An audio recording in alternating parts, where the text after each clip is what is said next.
प्रेमानंद जी महाराज की तबीयत को लेकर के हर कोई चिंतित है। सबके मन में बस यही सवाल है कि महाराज जी कब दुरुस्त हो जाएंगे। लगातार उनके बिगड़ते स्वास्थ्य ने किडनी से जुड़े कई सवाल भी खड़े कर दिए हैं। आज के इस वीडियो में हमने बात करी doctor Sanjeev Saxena, chairman institute of renal science, PSRI hospital से। जानिए डॉक्टर साहब क्या बताते हैं।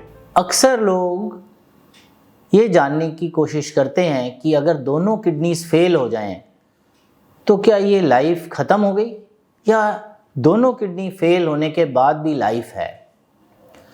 तो शुरू ऐसे करें कि क्या सिम्टम्स होते हैं, किससे पता चलता है कि दोनों किडनीज फेल हो गई हैं।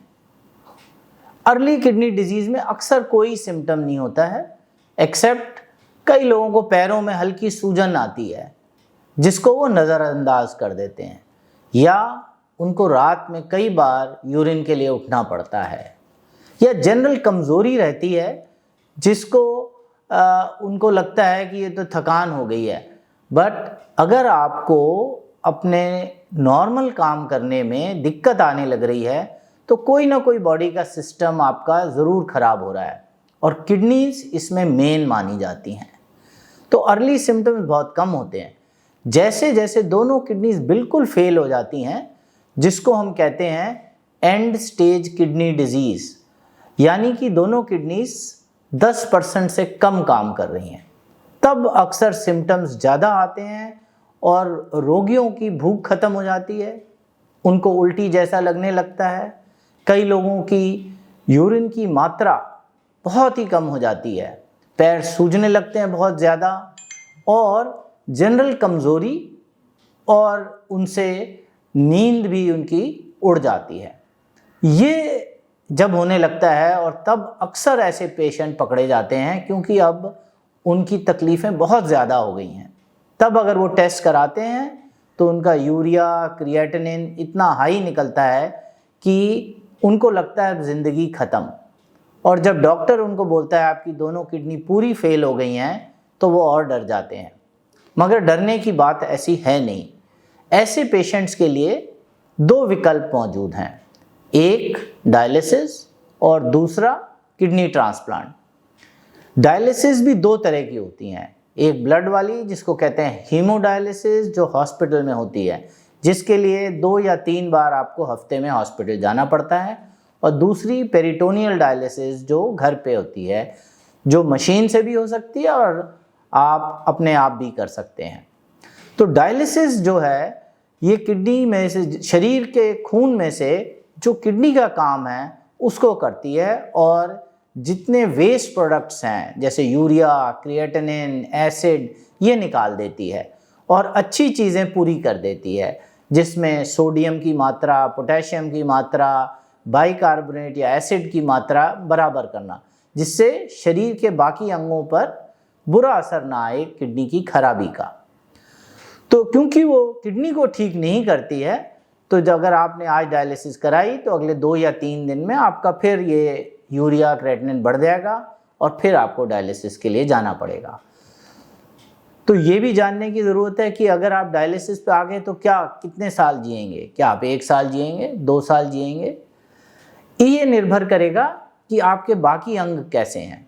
अगर आपका हार्ट ठीक है, आपका लिवर ठीक है, आपका ब्रेन ठीक है, आपको कोई और बड़ी बीमारी नहीं है जैसे फेफड़े की बीमारी हो, एस्थमा हो, COPD हो, अगर ये नहीं है तो डायलिसिस में 10 साल एटलीस्ट 40% पेशेंट सरवाइव करते हैं।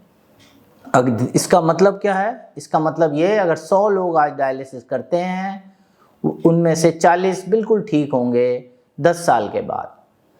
हमारी यूनिट में कई पेशेंट्स ऐसे हैं जो 20-20, 25-25 साल से डायलिसिस करा रहे हैं। तो ऐसा नहीं है कि डायलिसिस शुरू होने का मतलब है 6 महीने, 1 साल, जो गलत धारणा अक्सर लोगों में देखी जाती है। डायलिसिस में फिर भी आप बिल्कुल नॉर्मल नहीं होते हैं, तो इसलिए आपको कुछ परहेज़ रखने पड़ते हैं। खाना आप पूरा खा सकते हैं, हाई प्रोटीन डाइट ले सकते हैं, लेकिन पानी की मात्रा, जूस, सूप, नारियल पानी, ये आपको कंट्रोल करने पड़ेंगे।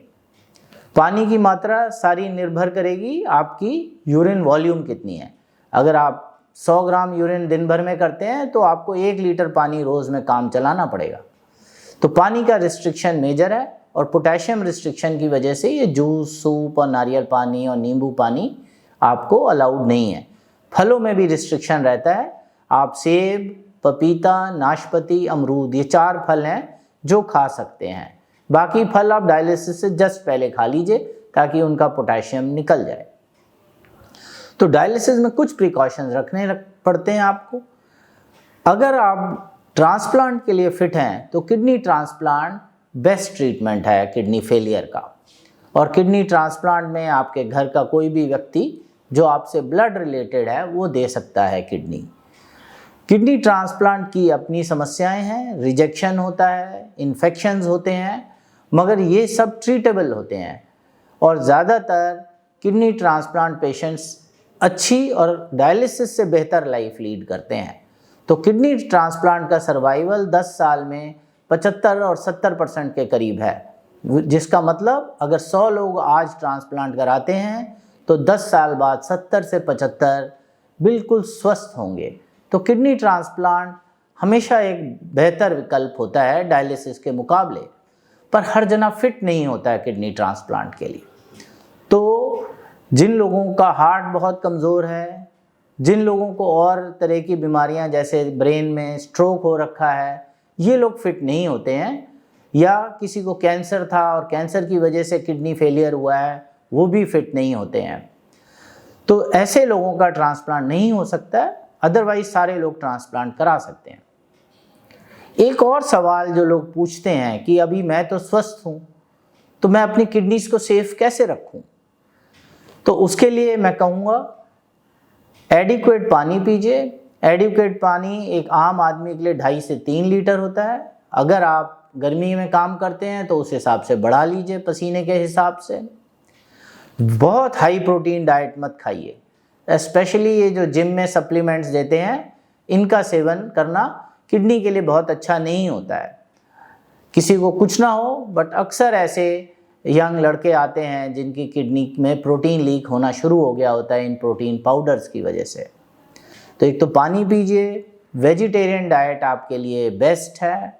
दूसरा, अननेसेसरी दवाइयाँ ना खाइए, स्पेशली पेन किलर्स। अगर आपको जोड़ों में दर्द है, कमर में दर्द है तो फिजियोथेरेपी कराइए, ऑइंटमेंट्स लगाइए, सिकाई कीजिए।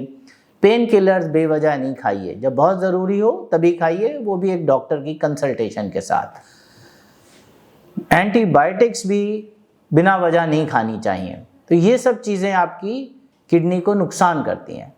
हेल्दी लाइफस्टाइल ये हर बीमारी का बॉटम लाइन है। अगर आप हेल्दी लाइफस्टाइल जिएंगे, एक्सरसाइज करेंगे, मोटापा नहीं होने देंगे तो आप स्वस्थ रहेंगे और आपकी किडनी स्वस्थ रहेंगी। अगर आपको डायबिटीज़ है, हाई ब्लड प्रेशर है, बिल्कुल इनको टाइट कंट्रोल करके रखिए तो किडनीज़ ख़राब नहीं होंगी। अगर आपके फैमिली में किसी को किडनी की बीमारी है तो हर साल अपना आप किडनी का चेकअप कराइए ताकि अर्ली पकड़ी जाए और उसका इलाज हो सके। तमाम ऐसी वीडियोस के लिए बने रहिए हमारे साथ, देखते रहिए India.com। Thank you for watching.